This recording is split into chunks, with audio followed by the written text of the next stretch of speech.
TV, empowering lives.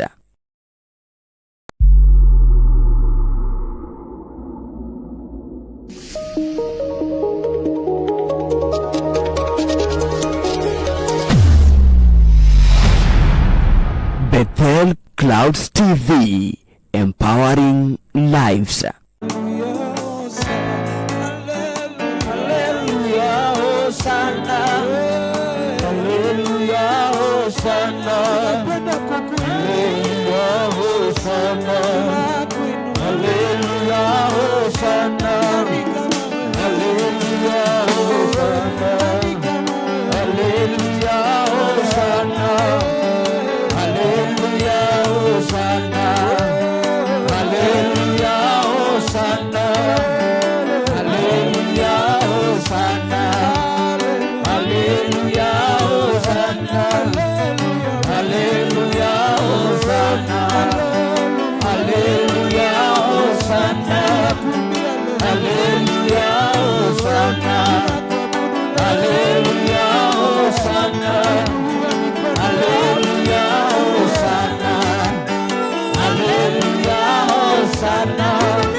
Unastahili Bwana, unatosha Bwana, hatujapata kama wewe, hatujaona kama wewe.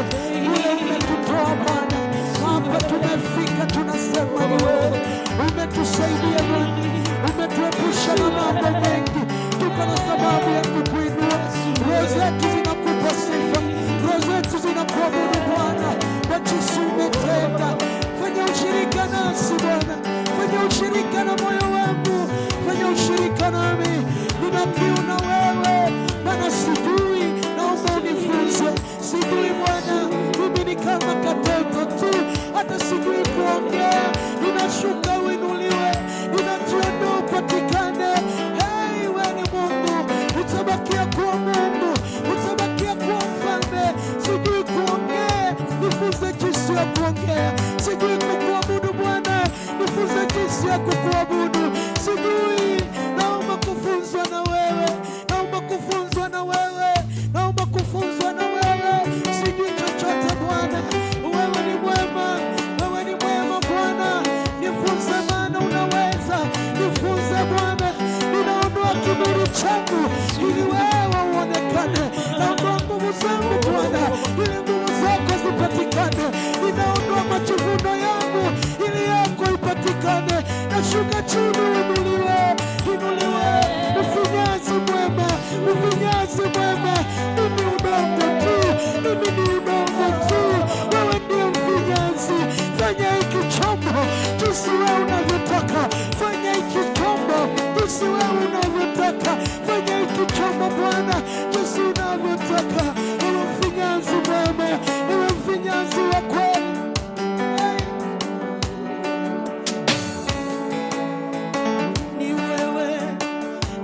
Father, we thank you and we glorify your name. We worship you this afternoon again, Father. Umetubariki na umetuwezesha. Asubuhi tulikuona, asubuhi tuliona mkono wako na tukaona udhihirisho wako katika maisha yetu. Hivi pia nakutarajia, maana wewe ni Mungu muweza, mfanikishi, muumba vyote ambavyo vyote vyaelea kwa ajili yako. We glorify your name. In Jesus' mighty name we pray. Somebody say amen. Amen. You may be seated. Thank you. Thank you very much, worship team. May God bless you. Ashas, habari zenu? Munaendelea vizuri? Thank you. Fellow Ashas, wengine mko salama? Yes. Hapa hakuna Asha. Wapadie wako wapi? Wewe kuja huko. Huyo. Ada saidie wengine. Huyo mtoto ni wa nani analia?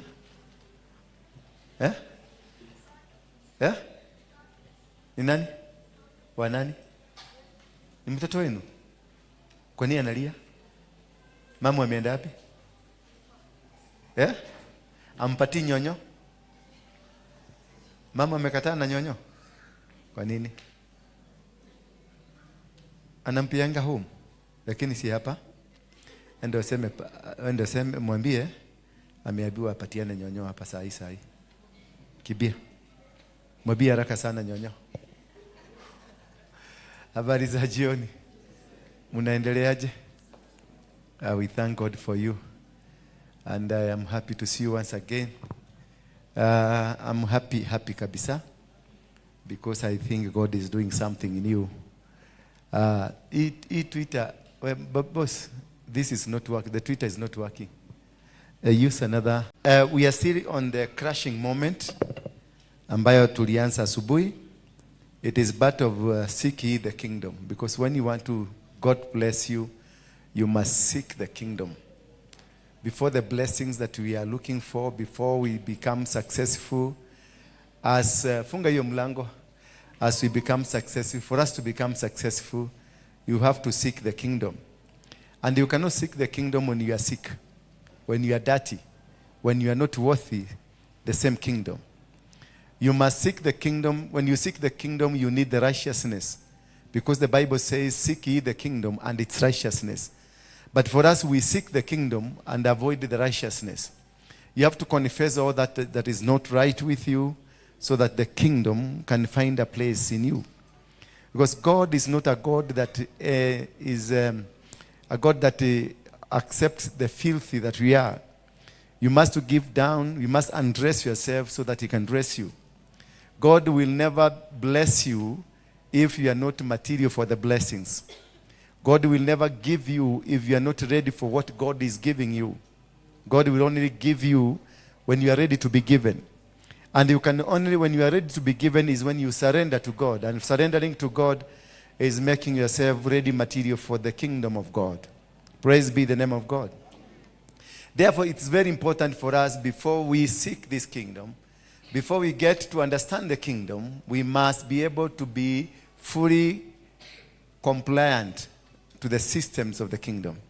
Praise be the name of God. And therefore, I just want to explain to you. Hiyo inafanya kweli? Inafanya? Okay. I want to now understand. Yes, we heard of the crashing moment, and we looked at the overview of the crashing moment.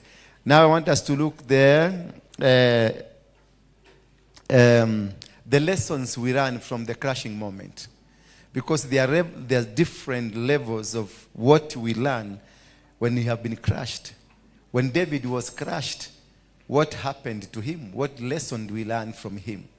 When Joseph was crushed, what do we learn from Joseph's crushing?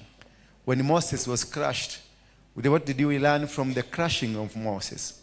Because there is everything that happens in your life, the sickness, the challenges that we face in our lives, and the difficulties, the beatings, and the failures that we encounter in our life, they engineer us to a situation that God wanted us to go through so that He can lift our lives.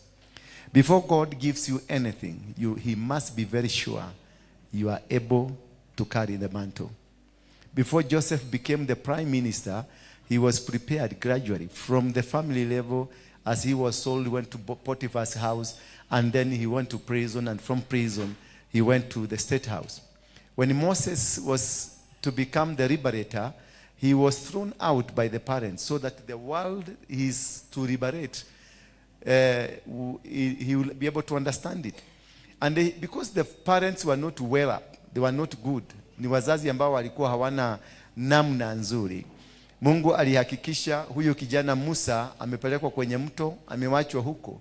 Kisha akasababisha mtoto wa Farao akakuja akaokota yule mtoto. Alipomwokota yule mtoto alimpeleka kwao. Farao mwenyewe alielewa hawa ni baadhi ya wale watu tunafaa kuua, lakini he did not kill. Because aliyemleta ni mtoto wake, na mtoto wake ni mtoto wa kifalme. Kwa hivyo kitu chochote ambacho kimebebwa kwa njia ya kifalme inakuwa ni vigumu sana kukimaliza.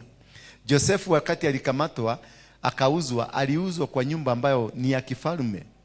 Potiphar alikuwa mkuu wa amri jeshi, mkuu wa majeshi, mkuu kama sasa IG wa Kenya. Alafu kisha baadaye alipokamatwa akapelekwa ndani, alipelekwa kwenye jela ya kifalme. He was not taken to an ordinary prison. Alipelekwa into a royal prison where watu wa kifalme wanafungiwa. Because when God is preparing and lifting you, he lifts you kulingana na where he wants you to be, what you are going to become. Now Joseph, because he was to become a king, he was to become a prime minister, aligurumiwa in the system ambayo ni ya kiuongozi. Moses naye, because Moses was not about liberating really, it was about bringing law. Praise be the name of God. Vitabu vyote vya Musa vinazungumzia law, sheria. Ukitoka Exodus, ukienda Leviticus, zote, Deuteronomy, they are Moses' book. And all these books, they are about law. So Moses was not prepared really to any other thing, but he was prepared to become a lawyer. Bwana Yesu asifiwe sana. That is why alienda kulelewa kwa nyumba ya kifalme, ndio aweze kuwa na access of a very good school, law school, so that he can be able to write the law that as God wanted. Because through Moses, the world has law. Through Moses, the constitutions of this world zimedraftiwa from the law of Moses. And all that we have in life, sheria, kila kitu ambacho kinafanyika katika maisha yako kimetokana na sheria za Musa. Kwa hivyo Musa alitengenezeka kwa sababu ya kutengenezwa sheria. Aliuzwa akatupwa kwa mto, ndio aende kule mtoto wa kifalme amchukue, ndio baadaye akuwe na access of one of the best school. Because Moses went to one of the best schools in the world that he was taught law. Bwana Yesu asifiwe sana. And this is what God conditions you. The kind of a challenge you are facing today, it can tell you what you are going to become tomorrow. It can tell you where you are going. The difficulties, vita ambazo vinakuja kwa maisha yako, maadui wanao kuinukia. Ukiona maadui wanao kuinukia, watakupasha vizuri, watakuelezea what you are about to come. Ile shida ambayo unaipitia leo inakuelezea who you are. So you can understand who you are by understanding the situation you are in today. The challenges you are facing today, the kind of the battles you are going through, the kind of the difficulties you are faced, the kind of walls, vitu ambavyo vimeinuliwa kukuzuia, vikiwa ni vitu vidogo vidogo hivyo hauendi mbali. Lakini ukiona vita zako ni vikubwa, ni international, basi unaenda international. Bwana Yesu asifiwe sana. And therefore, I want us tuangazie for a very few minutes, we look at, because asubuhi niliangalia sana, tuangalie tu Joseph na David na wengine sana, ni nini walipata kupitia maudhio ambao walioyapitia, shida walizozipitia, challenges ambazo walizipitia, ziliwasaidia namna gani? How did they help them to become what they became? Ayubu ndio apitie the kind of life he went through. What made him? What did he get out of that? Moses, whatever challenges he went through, what did he get out of that? And this is what I want specifically, make it you. I want to make you Moses. I want to make you Job. I want to make you Joseph, so that you stop lamenting. Because most of us here are lamenting. Wengine wanalia kwa sababu challenges zimekuwa ngumu. Na ndivyo umeenda kanisani, ndivyo umetoa dhabihu, ndivyo umefanya kila kitu. You've done a lot of in your life, but nothing is happening. I want just to place it into you that it is not in vain. God is doing something. You are just to be about to get where you are supposed to be because of the preparation that God is preparing you. If you can read the book of James chapter number 1, verse number 2. James chapter number 1, verse number 2. Then we shall go back to the 2 Samuel chapter number 12, verse 15, the book that we read in the morning, so that we can be able to understand really what happens and what is about to happen to you and why it will happen to you. Bwana Yesu asifiwe sana. Consider it great joy, my brothers and sisters, whenever you experience various trials.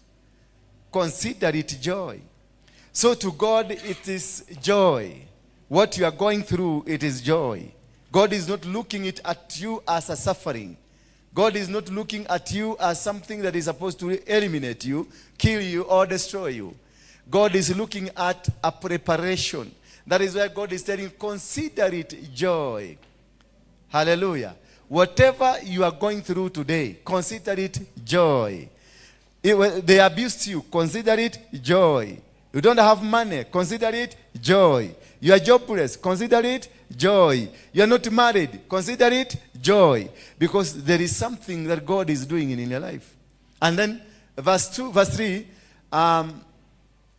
the trials are not meant to bring you down, because you know that the testing of your faith produces endurance. Meaning, the trials are there to test your faith. Praise be the name of God.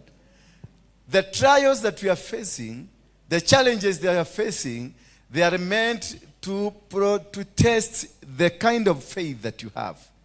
Because God can never entrust you with His kingdom or His associates of the kingdom if faith is not tested. So what is happening into you is that God is testing faith so that He can see whether you can be able to endure. You can be able to handle pressure. You can be able to handle things around you. That you can be able to handle the pressures of the world. So you have to have faith to be able to endure. So you cannot be able to endure anything if there is no faith. Because faith is understanding and believing in things that they are not existing. So you must be able to understand there is God in heaven who will bless you irrespective of the conditions you are in, irrespective of your tribe, irrespective of your status, irrespective of your age, irrespective of your tribe. That the faith you have will make you move mountains. That you can get out of Nairobi, go to Mount Elgon, and still you survive. You go to Mount Kenya, you still survive. You go to Kilimanjaro, you still survive. You go to Tanzania, Dar es Salaam, you still survive. And because you have the faith. Because you have the faith, and the faith is working in you. And the faith without works is what? Is dead. There must be works. And these works will only be produced by what we call the endurance. You have to sustain. You have to sustain the pressure. You have to accommodate anything that is really much against you. And in verse number 4, the Bible will continue to tell you that endurance will be a production of something else. And let endurance have its full effect. Bwana Yesu asifiwe sana. If you are facing a situation, allow it to go full. Don't shortcut it. If they are beating you, don't shortcut it. If they are pinning you down, don't shortcut it. Allow it to go to the full length, to the end of it. That is what will make you pass the examination. Don't go through shortcuts. If God has told you you have to sit down here and wait for Him here, just sit down and wait for Him. Irrespective of what they say about you, irrespective of what they do about you, irrespective of what they think about you. Just sit and they'll be mocking you. They'll be disgusted. There will be people that are not interested with you. They'll be pushing for their own agenda, avoiding you.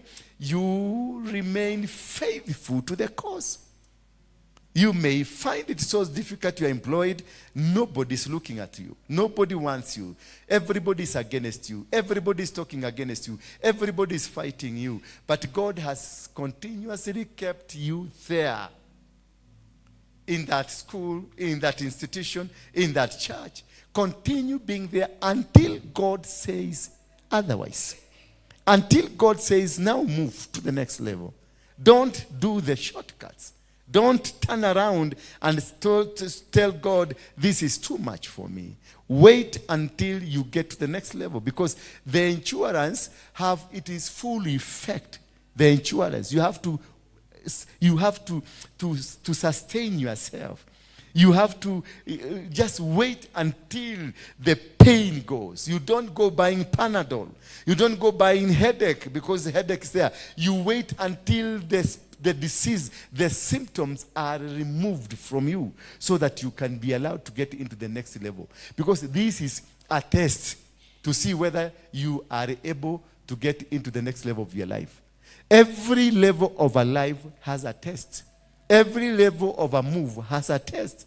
And each test you must pass it. You can't go. You can't jump. You must do your mocks exams. You must do your general exams so that you can move to the next class. So that you may be able to mature. The effects, this allowing you to go through the system of insurance, it is a test to look at your maturity level.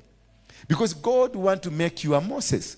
God wants to make you a Joseph. God wants to make you a prime minister. So you must go through a class of the insurance so that you will pass a test to see whether you're mature.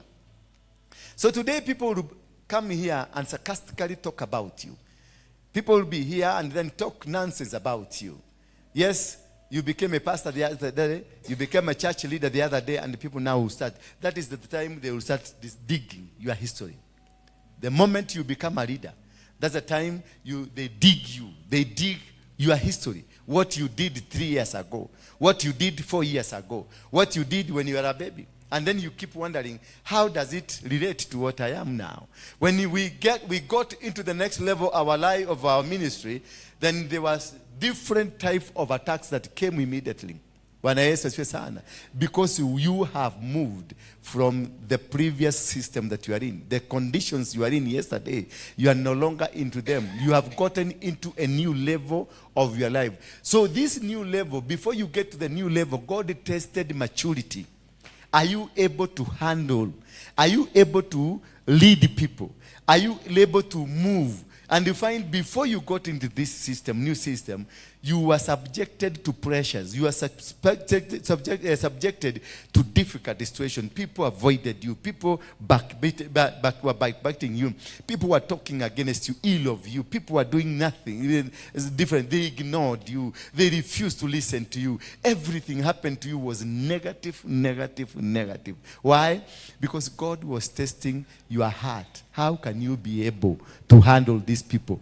Hawa watu ambao wanakutukana, hawa watu ambao wanakuongelelea, hawa watu wanapigana na wewe, how are you able to handle them? Utahandle namna gani ndio akukubalishe ukalie hiyo kiti? Lazima ujue kuhandle pressure. Ujue ukikuwa charedi, lazima mama ni wengi na mama wote ni vichwa gumu. How are you handling them? Utawahandle huyu namna gani? Huyu mwingine akiongea hivi, huyu mwingine akiongea. Wewe ni chairman wa kanisa. Chairman wa kanisa unaangaliwa kama wewe ndio unachunga mali ya kanisa. Wewe ndio unakuaga na pastor. Wewe ndio unakuaga na kila kitu. Everybody, pressure zote za kanisa zinakuwa ni wewe. Pressure za kampuni, umepatiwa kazi ya manager, pressure zote za kampuni. Na before upatiwe kazi ya manager, ulipitishwa kwenye moto wa pressure. Ndio uonekane ukichomeka. Pressure ikikuwa kubwa sana, how will you behave? Utafanya nini? Utakasirika, utaanza kuogea, utaanza kupokupoko, utaanza kurukaruka, utaanza kubiekepieke huko, ama utavumilia, utapambana na hali. That is what most of us have failed.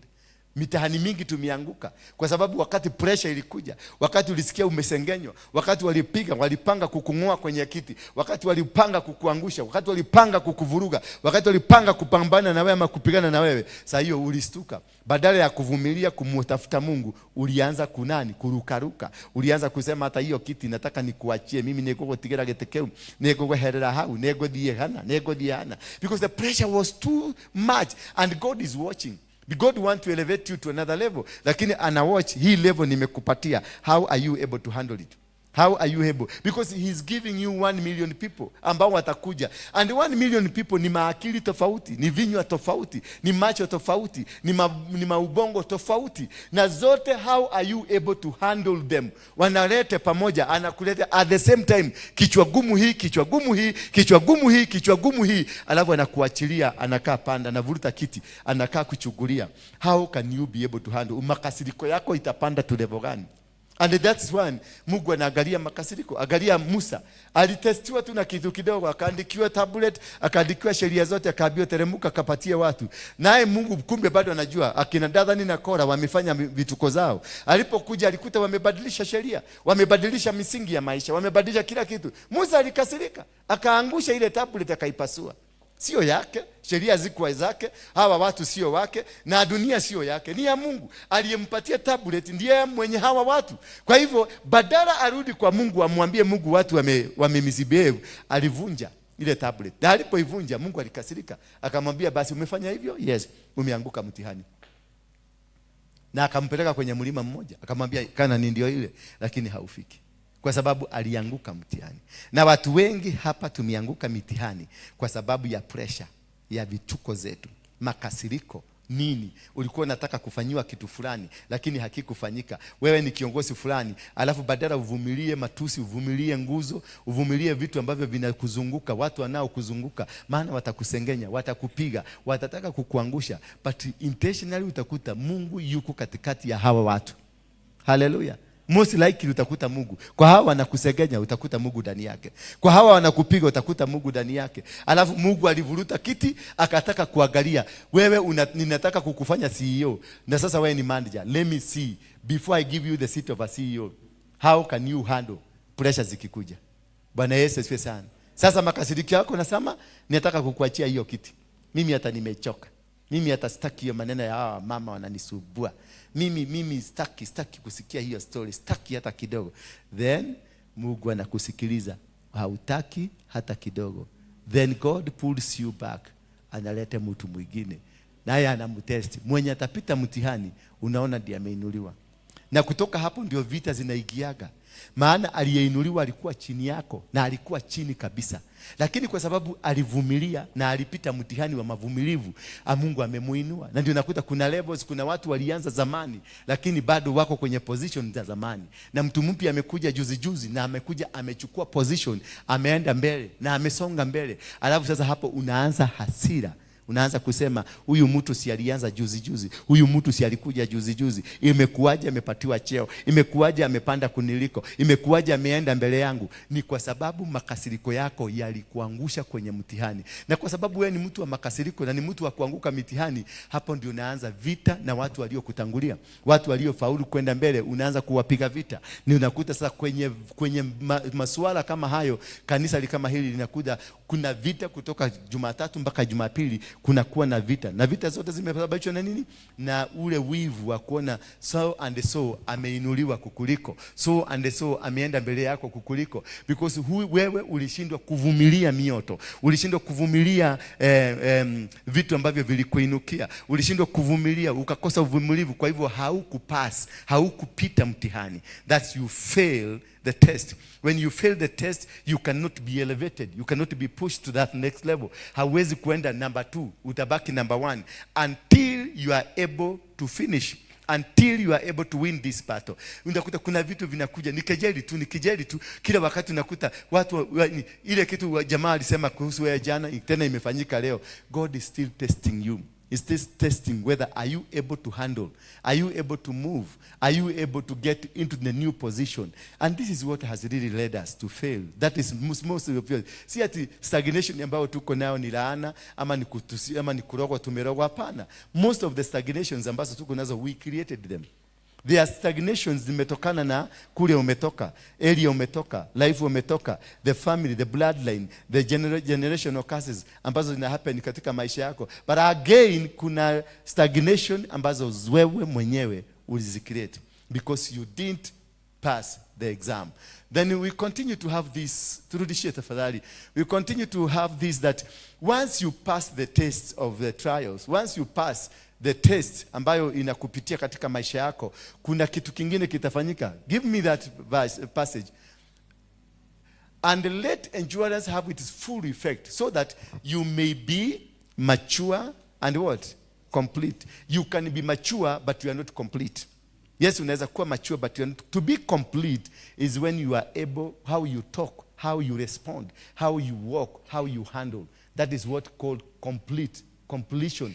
Now you are mature, yes. Unaonekana wewe ni mama mzima, mama unaweza kupatiwa position, wewe ni mbaba ambao unaweza kupatiwa mahali fulani, maana una utulivu. Lakini uwezo wa kumaliza, uwezo wa kufanya kitu kile katika hali ya uzima, ndio inakuta unakosekana. How you talk to people, how you relate to people, how you respond to people, how you respond to people around you, hiyo ndio inafanya ukue complete or incomplete. Unaweza kuwa uko mtu mzima lakini mdomo yako ni chafu, haiwezi kuongea, haiogeagi mzuri, ama you don't have that tongue that can convince, that tongue that can talk to people na watu wakusikilize.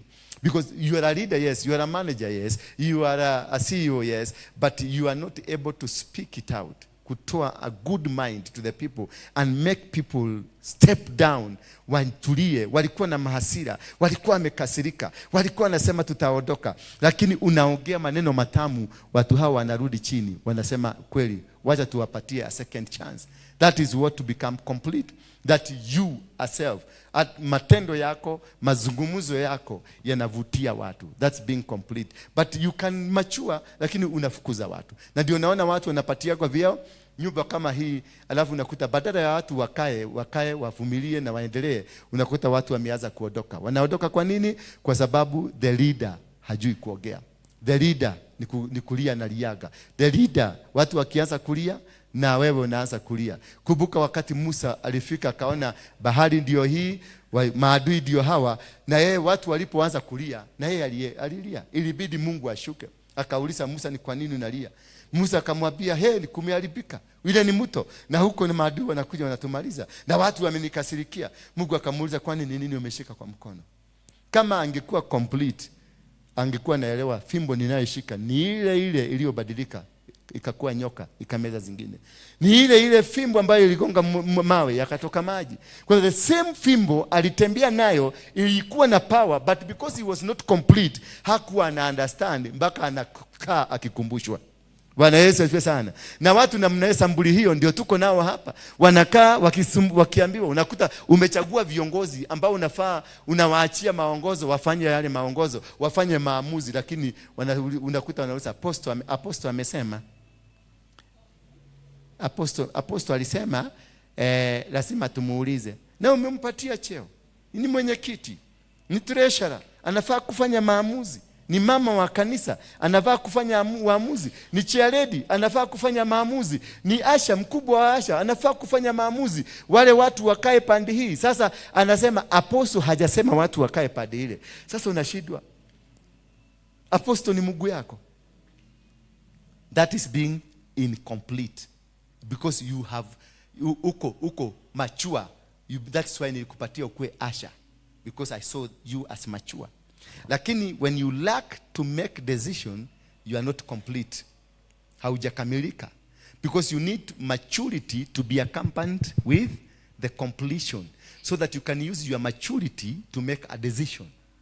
Bwana Yesu asifiwe sana. So you cannot be mature and you fail to make a decision. Ukirudi ukiona unarudi kwa apostle kumuuliza, apostle kama amesema, you are not complete, you are immature.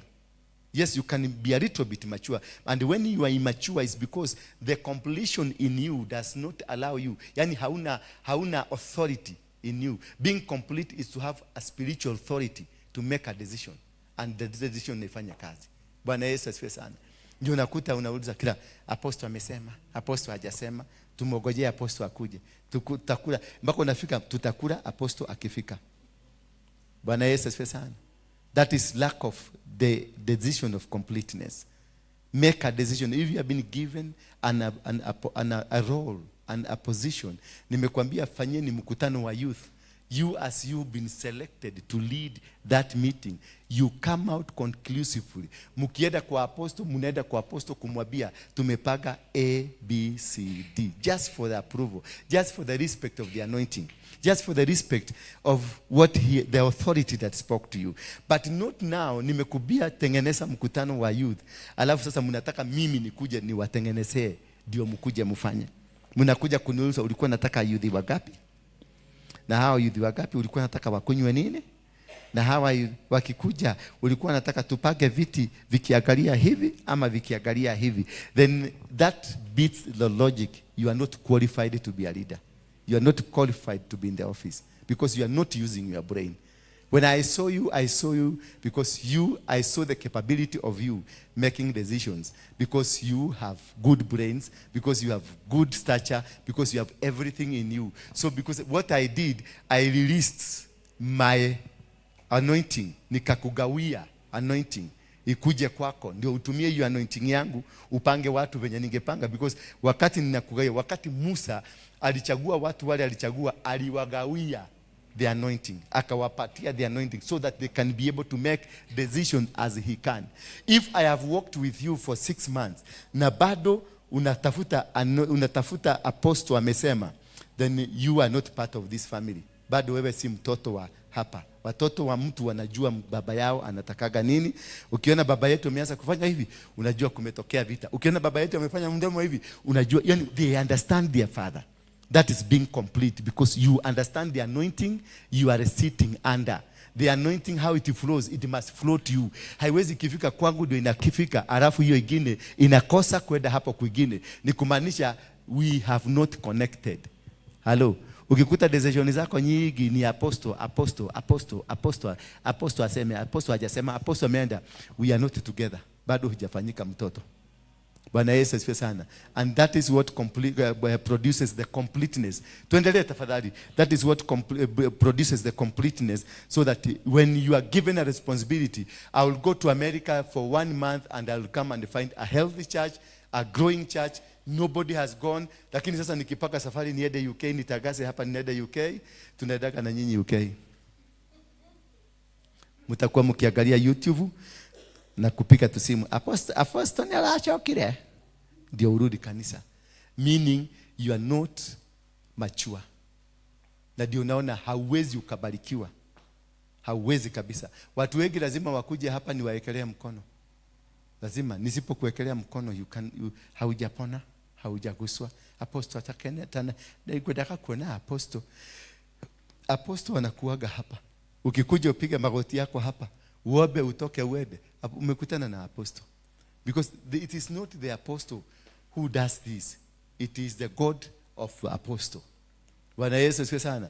All what you need to connect na the God of apostle, and you are healed and you are delivered. Praise be the name of God. Hallelujah. So do not be a sycophant. If you become a sycophant, that you must get instruction from apostle, then you are automatically a sycophant, meaning you are either not mature and you are also not complete. And the reason we have all this is to make you grow.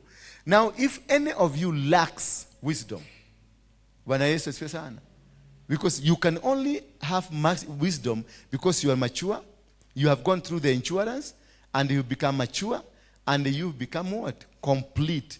That is when wisdom will come. Wisdom will never land on somebody who is not complete, who is not mature, and who has not endured to have faith. So those are the conditions that you must have. That faith must be there, endurance must be there, completeness and maturity must be there. So that what? Wisdom can find a home. Wisdom will never come to somebody who is not ready for the wisdom. Wisdom looks for a home. That is why Solomon, wakati alihitaji wisdom, alichinja ng'ombe 1,000. Alitoa sacrifice. Wisdom inatafutangwa na sacrifice. Na sacrifice ni kuvumilia trials. Ndio unapata endurance. From endurance unapata faith. From faith unapata nini? Maturity. From maturity unapata completeness. From completeness now you get wisdom.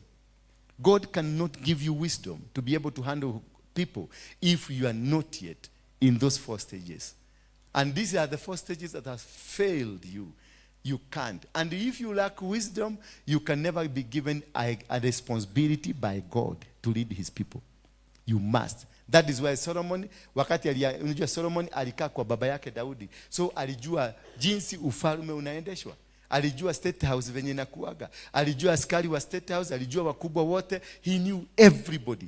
But he discovered there is one thing I don't have. I have the experience of life. I have the experience of the kingdom. I have the experience of what is happening and what goes around. But I don't have the wisdom. I need to buy wisdom. Then I went and sacrificed 1,000 cows. And the wisdom ndio inaletanga mali inakuja. Bila wisdom mali haiwezi kukuja. Because God will never send his things to somebody who does not have wisdom. He will never send you 1,000,000. Because this 1,000,000 requires wisdom how to handle it. He will not send you 10 million because 10 million will require wisdom to handle the 10 million. Bwana Yesu asifiwe sana. That is why ukiona hawa watu wanapata pesa ya jackpot, sport pesos, 256 million shilling. You are taken first to a counselor. Wanakukalisha chini, wanakufundisha jinsi utatumia hiyo pesa because you never worked for the money.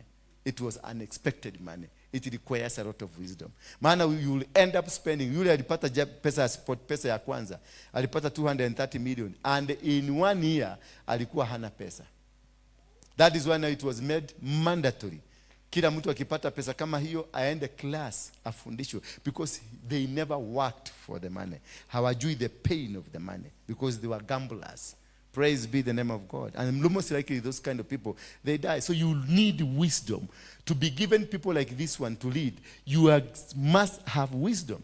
To be given a responsibility, wisdom inakuja because you have been able to ensure the processes. And these processes ambazo umezipitia zinakuinua katika mipangilio ya the systems za biguni. Kwa hivyo wisdom ndio maana nani alichinja ng'ombe 1,000 and he should ask. That's why yes, should ask God. If you don't have wisdom. Wakati Solomon aliona sina wisdom, alienda kwa Mungu kuomba wisdom. Bwana Yesu asifiwe sana. When you find umepatiwa responsibility na challenges zinakuja kila siku na umefika mahali ya makasiriko chiaredi, you don't go telling others ati sasa nimechoka. Seek wisdom from God. Bwana Yesu asifiwe sana. Because not all that were happy when they saw you being selected to become a chairlady. Not many people were happy when you saw you became a pastor. Not very many people, because like in the way I've seen, look at the case of my friend Asense wakati alikuwa hapa. Tumekuwa na yeye, nikamweka kwa praise and worship, tukapambana na yeye, tukapanda hivyo, nikampatia responsibility ya kujenga hizi vitu kwa sababu nilikuwa nampima. Jamaa amekomaa, ndio nimwachie kitu. Sasa nikampatia kazi, nikamwambia angalia hii, muangalie venye ya kutengeneza, kutukue mzuri, hii floor tengeneza kila kitu. Hiyo unamwachilia tu na unamwachia tu pesa kidogo. Namwachia kama 20,000 ndio uone atafanya aje na hiyo 20,000. Ni uogo gani ataleta kwa hiyo 20,000. Unajua kwa duka, unajua mlango ni shilingi 2,000, ushapiga simu. Unamwambia aenda kwa duka fulani unapata milango mizuri, lakini hajui ni hapo ndio nimepiga simu, ninajua milango ni shilingi 3,000. So unamwambia nenda kuna duka fulani inaitagwa Samtech, uende kwa Samtech. Kwa Samtech wanakuaga na milango. Hiyo wao ndio the only people wana quality. Sasa anaenda huko, akifika huko anauliza mlango ni shilingi ngapi? Anaambiwa ni 3,000. Ile mimi najua. Alafu ananipigia simu ananiambia wamesema ni 4,500. Bwana Yesu asifiwe sana. Ama anakuambia kitu kingine, unajua bei lakini unataka kumpima atawezaje kuhandle. Because he's still human. Hata mimi nilikuwa na tabia kama hiyo. Siwezi kumlaumu, siwezi kumchukia. Hata mimi hata saa hizi Nikitumwa na pesa lazima nitaenda kutafuta pesa kangu katapatikana aje namna hapo. Lakini ujue kuna test, kuna mtu anakutest. You need to know huyu mtu ni kwa nini amekutuma kwa duka hiyo. Amekutuma kwa nini? Kwa hivyo alijuaje hiyo duka? Ni kumaanisha ako na simu ya hiyo duka. Kwa hivyo huyu mtu most likely anajua bei za huko. Kwa hivyo usijaribu kugusa, kuwa na wisdom. Uende ukifika huko, wewe sema the bei ambayo iko, the genuine bei. Kwa sababu kuna ka test nilikuwa na kutest. Bwana Yesu asifiwe sana.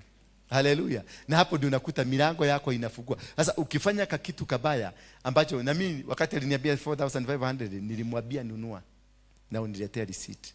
Ndio nione the level of engagement na the mtu wa duka.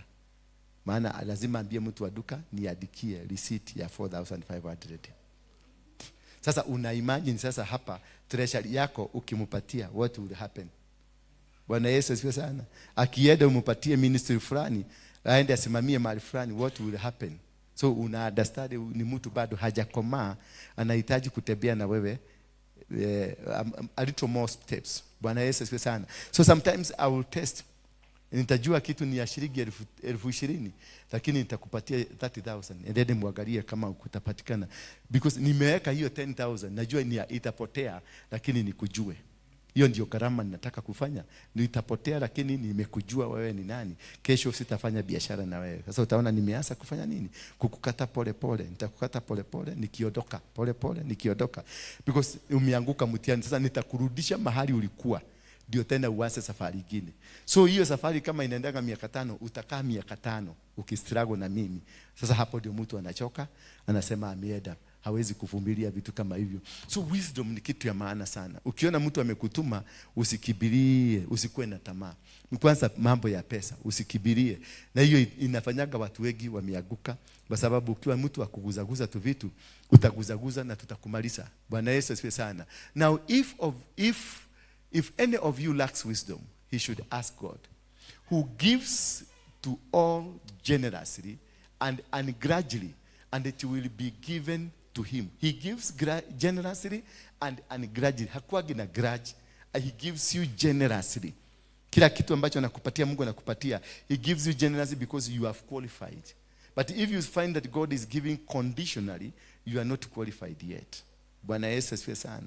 Ukiangalia leadership yako inakuwa na hiccup. Umeanzisha lakini unaweza kuwa na challenges to hiccups kidogo. You are not yet. Haujafika kiwango cha kuitwa kiongozi. Bwana Yesu asifiwe sana. You are still struggling. And in the process of struggling, utaona kama ulikuwa umeenda sana, alafu unapata setback, inakurudisha mpaka class 2.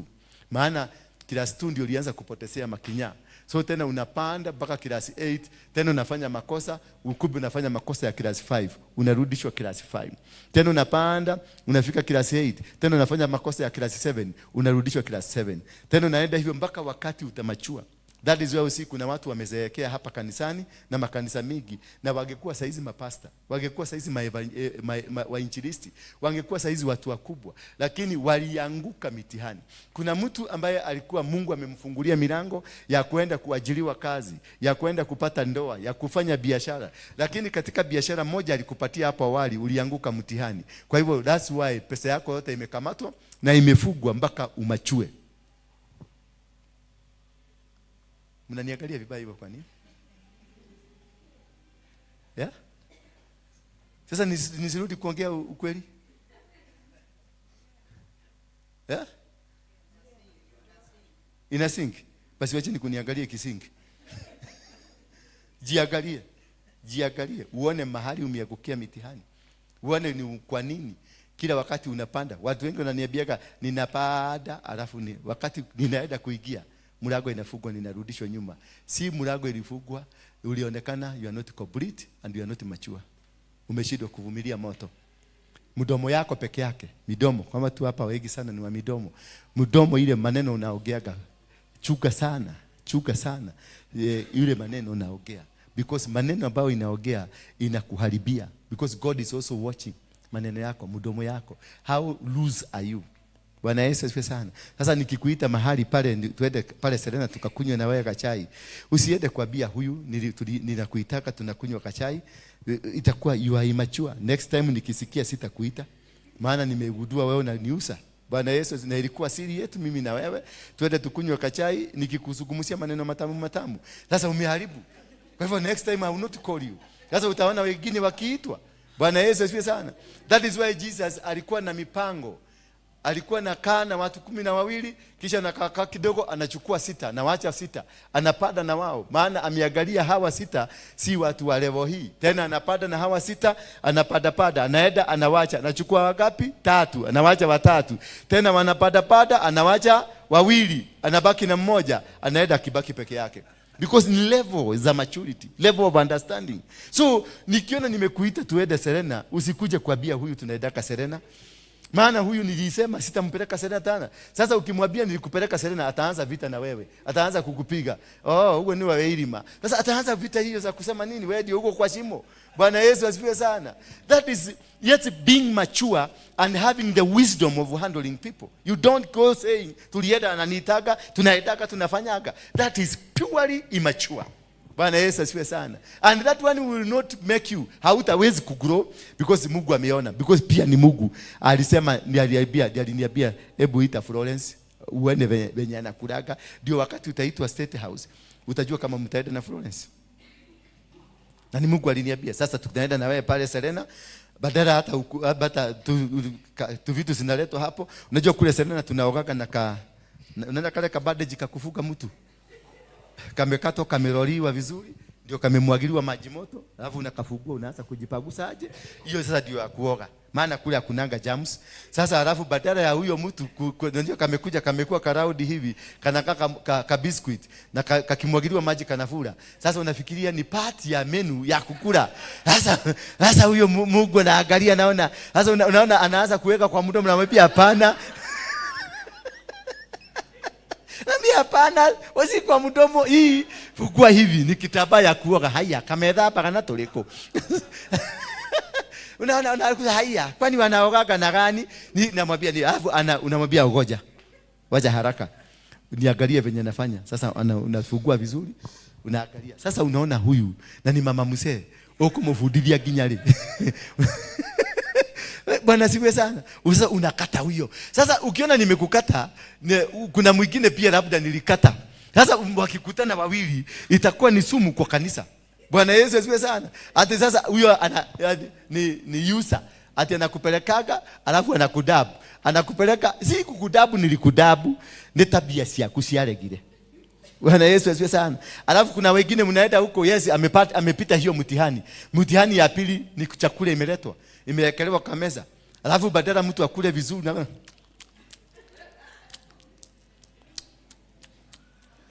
sasa ametoa jicho ije, imekaa kama bidogori, yote jicho iko ije. Na hiyo unajua pale sasa watu wamekaa faragani. Unakuta nakula.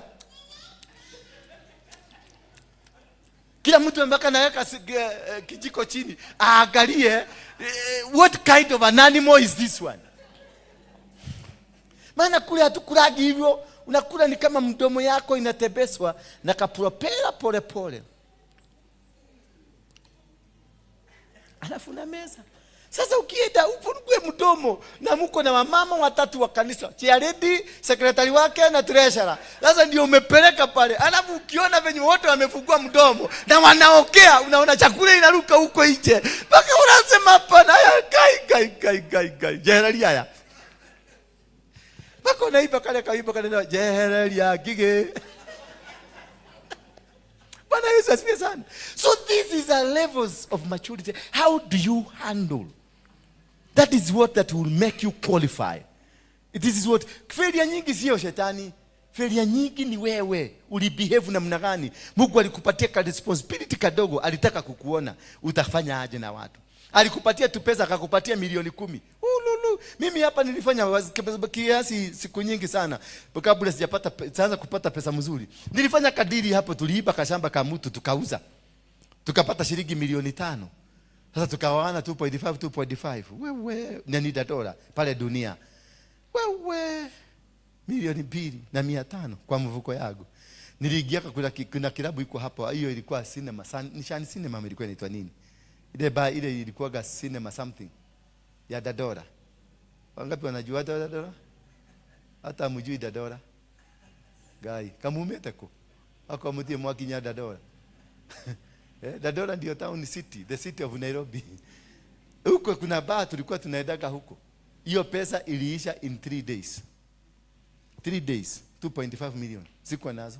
Maana niliajiri kamsichana kakunipepeta baridi nishike vizuri. Kamsichana kengine kakunimoya kumguu. Kamoja kanatengeneza mguu, kengine kanatemeza makucha, kengine kanaangalia hapa.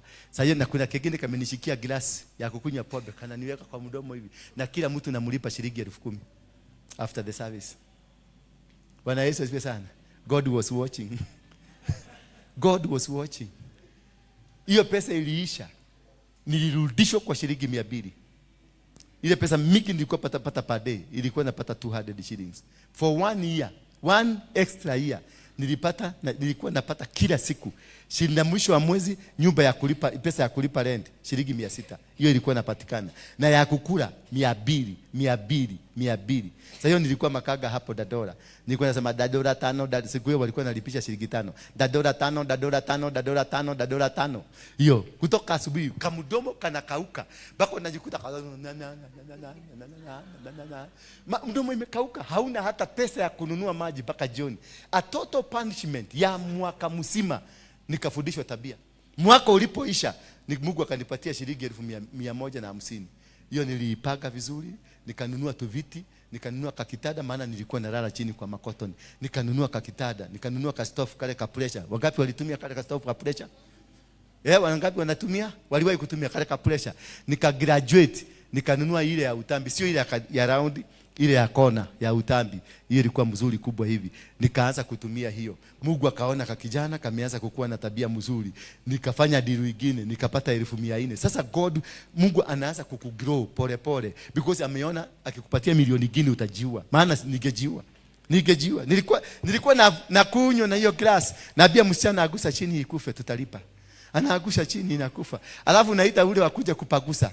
Akuja paguse umlipe. Bwana Yesu asifiwe sana. Mungu akaona huyu jamaa atakufa. Na atakufa haraka sana. Hiyo pesa iliondolewa very fast. Ndio niishi nikuje nihubirie wewe leo. Bwana Yesu asifiwe sana. Akanirudisha tena kwa kilasi. Kunilea pole pole na pesa kidogo. Sasa kama wewe pesa ile unapataka ni kidogo, ni tabia yako baya kule biguni. List imeandikwa huyu si mtu wa kukula dosi kubwa, ni mtu wa kukula kadosi kadogo akikua. Baka wakati utakuwa enough to handle a big money. Bwana Yesu asifiwe sana. So don't worry of what you are going through. Mungu anakutengeneza. Kuvumilia na hako kamia, vumilia na hiyo 200. Usisikiage ati aibu, ati nimeshindwa kuingia kwa sababu sikuwa na pesa. Akwenda huko itisha. Kama una pesa mingi, ingia hapa Karumaido, chukua getheri, kuna getheri ya 50 bob. Na ununue ka avocado moja ya 30 bob, weka hapo, mwaga hapo juu, alafu nunua mkate nusu. Muwekelea juu, kula getheri yako mzuri na utashiba kama yule mtu amekula kule Serena Hotel. Na mtaenda choo the same. Na maisha inaendelea. Ukoje Mungu akupeleke, akupandishe levels, akupandishe level. Pole pole utapanda mpaka utafika. Wangapi wamesikia vizuri kusikia hiyo story? Wangapi mtakubali sasa kulewa? Ndio mupite hizo trials, mupite hizo challenges for you to become. Bwana Yesu asifiwe sana. Inua mkono juu tuone. Manga zingine haziwezi kuinua mkono juu. Wacha tuangalie manga ngapi tuko nayo hapa. Yes. Kubali kufundishwa, kubali kukua. More especially in the ministry kama hii, kubali kukua. Angalia venye mimi nimetrainiwa hapa. Nimetrainiwa in a hard way because nilikuja na umanga yote ya Mugiki. Unajua nilikuwa kiongozi ya watu milioni 4. Alafu unaondoka huko. Kwanza nilikuwa nafikiria kwa sababu nilikuwa na watu milioni 4 nikiingia hapa straight away wanakuja milioni 8. Maana nimekuwa mtu mzuri. Walikuja 10. Na wao walikuja 10 after 10 years. Sio after 1 year. 10 years after salvation ndio walikuja 10. Walipokuja 10 wakapunguka wakarudi 7. Na hao 7 ilikuwa vichwa gumu kusubua mimi, kupiga mimi. Na wahubiria alafu ukiwakuta na hapo nyuma huyo andahia na kohonoka. Gokole. Huyo negote. Na wakikuona ukifika hapo, mwadhani yako sio pastor. Hiyo mode ni watu radima muno. Ciugo ciaku cia gutwaka nini ukuhunjagiria kiugo giaku nini gikuhunjagiria waja pite hapo huyo negote. Na wanahakikisha, Mungu anahakikisha umesikia huyu ni nini negote hatiri wera. Sasa imagine venye utaenda alikwambia umehubiri vizuri, alafu venye umesikia amesema Huyo negote. Basi unajua ni kumeharibika. Ni wadho uko lemwe. Ukikuja hata ukiwa face kesho, unajua hawa wote wanajua hakuna kasi hapa. So hata ukihubiri namna gani. So ilibidi nianze kuhubiri. Ndio nitake kuwashika vizuri. Leo nikikuja, by the time kihubiri kutoka number 1 first minute mpaka maybe 1 hour, nitakuwa nimehubiri kama mapasta 5. Ninaanza na Bwana anasema mnaenda kubadilika, mnaenda kuinuliwa, watu wakae vizuri. Hiyo inapotea. Naenda kama mwilo.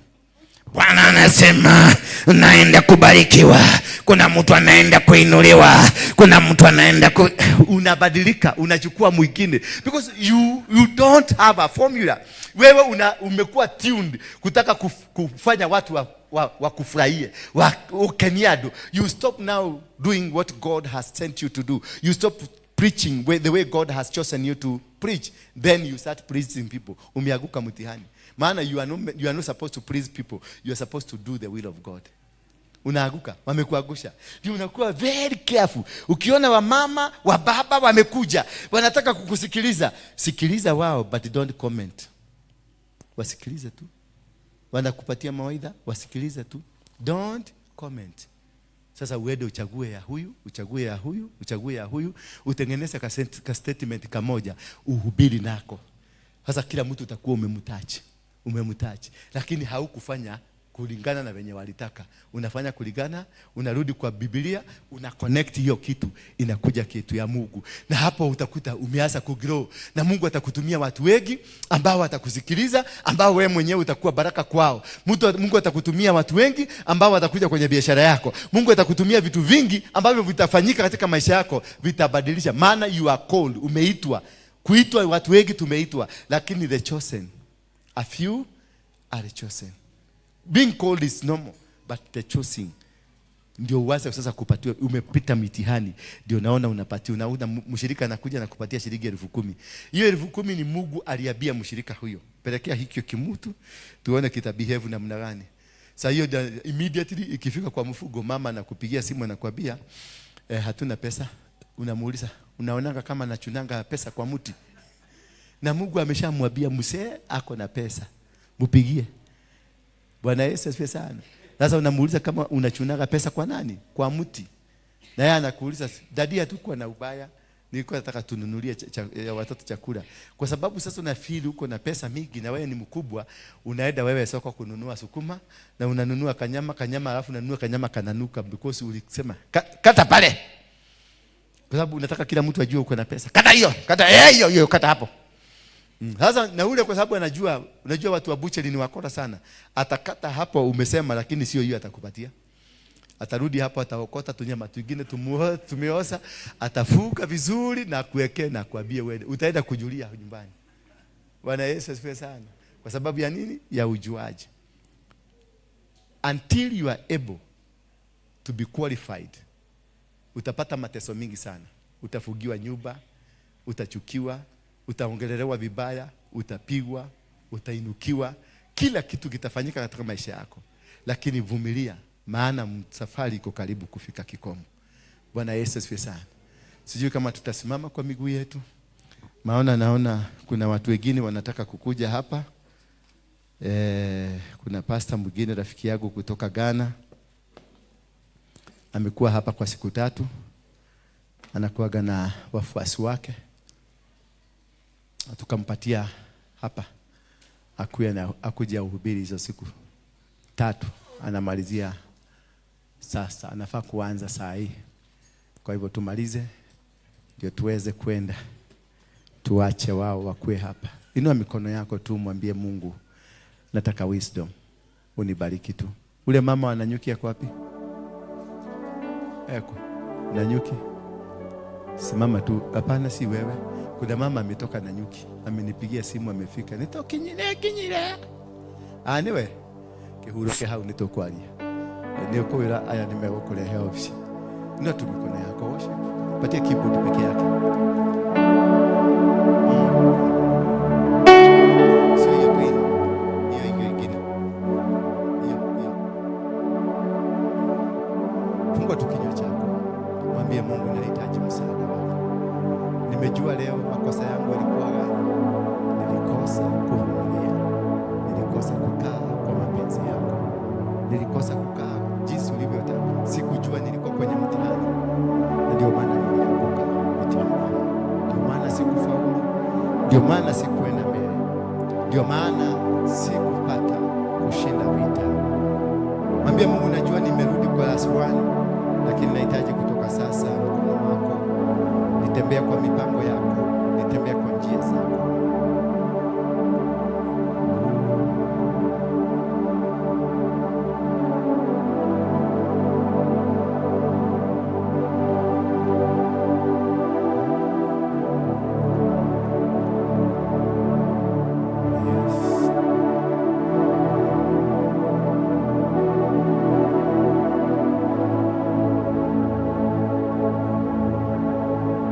Kumbusha Mungu kama Hezekia, mwambie kumbuka kitu kimoja niliwahi kukifanya kikakufurahisha. Kumbusha Mungu kama Ayubu ambaye alistahimili challenge kubwa, lakini katika kustahimili kule alishinda vita na baadaye alifanikiwa katika misingi yote. Baadaye alifanikiwa, aliinuliwa na akainuka vizuri, hadi wakati Mungu alisema akawatuma wale wana wa Elifazi, akamwambia nenda kwa Ayubu, maana Ayubu ni mtumishi wangu. Naye Ayubu alipokubali kuombea, maisha yao na ya Ayubu ilibadilika. Paulo na Sila walipitia magumu, wakapelekwa korokoroni, wakafungiwa, lakini baadaye waliachiliwa baada ya kuendelea kuomba. Walivumilia mateso makubwa, walivumilia nguzo kubwa, vikichapo cha Mungu, kisha wakafungiwa kwa makosa ambayo hawakuyafanya. Makosa ilikuwa tu kuabudu Mungu, makosa ilikuwa kuwa wa kweli wa Mungu, lakini walipata kichapo. Si eti Mungu alikuwa amewasahau, Mungu alikuwa na wao. Wakichapwa, wakidhulumiwa, Mungu alikuwa na wao. Wakigandamizwa, Mungu alikuwa na wao. Lakini Mungu alitaka kujua kama they are ready to become great people in the society. God is looking at your heart. Anaangalia moyo wako kama uko tayari. Ako tayari kukubariki, ako tayari kuinua maisha yako, ako tayari kuinua jinsi utukufu wake ulivyo juu yako, ako tayari kukubadilishia majina ambayo watu wanakujua nayo, ako tayari kukusema wewe ni nani, ako tayari kukutangaza kwenye ulimwengu mzima ya kwamba umehitimu. Huyu Mungu yuko tayari. Huyu Mungu tuko na yeye. Huyu Mungu ni muweza na ni mpenda. Anatupenda na anakupenda sana. Mwambie tu kitu tu. Mwambie tu, kitakaza moyo wako. Mpe moyo wako. Mpe fikira zako. Talk to him. Mwambie asante Baba. You're gracious. Mwambie utukufu wako, katika utukufu wako sina Mungu mwingine ambaye namtegemea. Sina vibali vingine ambavyo navitegemea. Ni wewe tu. Ni wewe tu Baba. Wewe nowe gai. Wewe niwe gai. Utirie gai yote. Ule muradhimi. Ule muradhimi fafa. Mwambie tu. Mwambie tu. Ukumbushe kitu kamoja. Something is happening in your life now. Kuna kitu kipya kinafanyika. Kuna kitu kinafanyika katika maisha yako sasa. Kuna milango inafunguka. Kuna madirisha yanafunguka. There is a new agreement, a new covenant that God is making with you. The covenant ambayo ilikuwa ya wazazi wako haikufanya. Ile covenant ilikuwa kati ya wazazi wako na Mungu haikufanya. What is about to happen today is a new covenant between you and God. Mungu anaandika maagano mapya na wewe. Anayaandika kwenye moyo wako. He's writing in your heart a new agreement, a new covenant. He's doing a new covenant with you. Anasema sasa anataka maridhiano. Anataka to be a blessing to your life. Anataka akubariki. Oh yes. Oh yes. This God yuko mahali hapa. Kuna kitu kinafanyika. Kuna kitu kipya kinafanyika.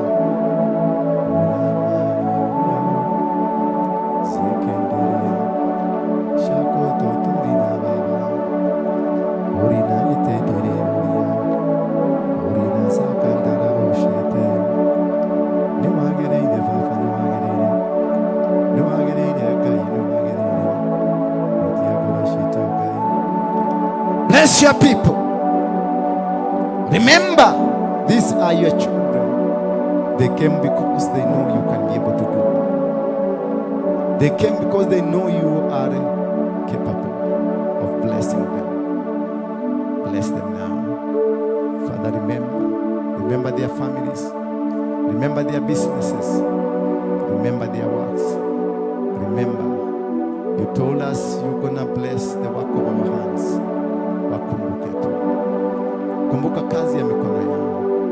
Kumbuka nyoyo zao. Angalia walivyonyenyekea. Angalia walivyonyenyekea. Wako na moyo wa kukutumikia. Wako na moyo wa kukaa karibu na wewe. Wako na moyo wa kukupenda.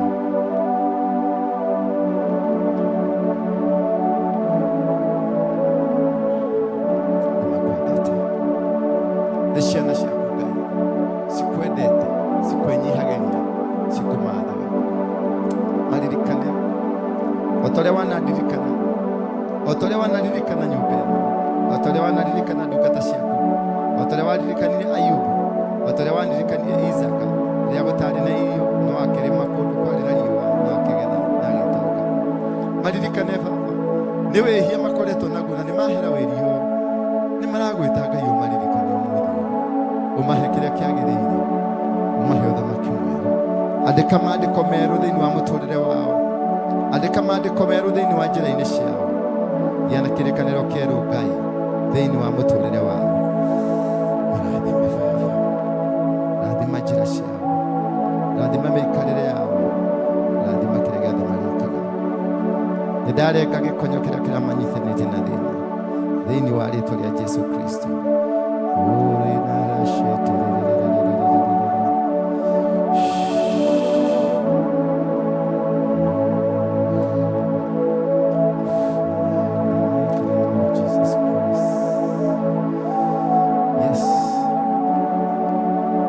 Let the Spirit of God be at you. Wema wa Mungu ushuke juu yako. Ukafanikiwe na chochote ambacho kililiwa na nzige. Ngai yako ririkanĩrĩrwo. Indo ciaku ciothe no ũcokerio. Ũtonga wa wĩra waku Ngai agũcokerio ũmũthĩ ũyũ. Akwĩruhĩrie mũtũrĩre waku. Akwĩhererie njĩra ciaku ciothe. Gĩa na gwĩtĩkĩrĩka. Na arĩa maregete na indo ciaku-rĩ, thakame ya Jesũ ĩngĩrothi nginya kũrĩ o agũcokeria indo ciaku. Gĩa na gwĩtĩkĩrĩka kũrĩ andũ ona kũrĩ Ngai. In Jesus' mighty name.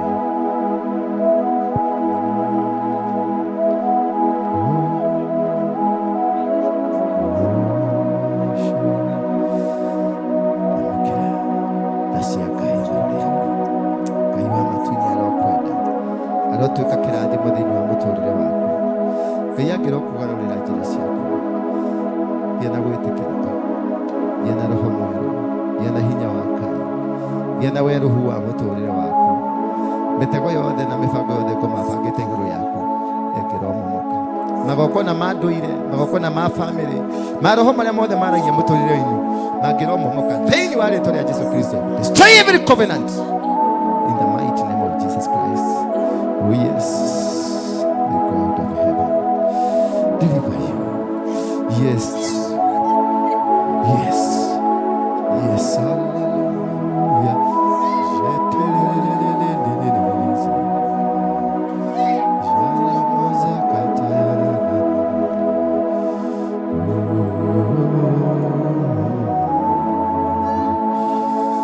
Unaweza. Niwagereire.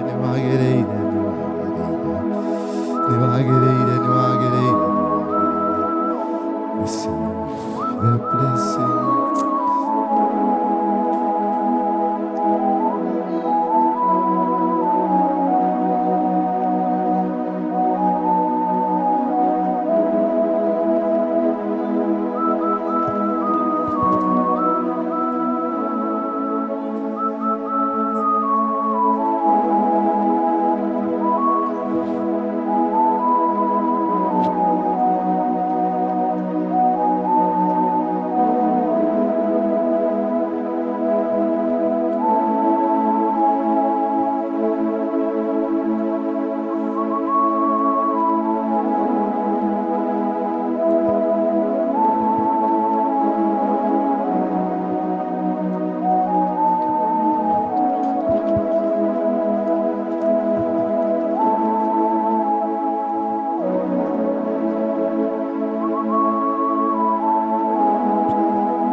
Unaweza songea karibu, songeeni karibu, kila mtu ashike sadaka zake. Kama hujaweka, leteni sadaka zenu.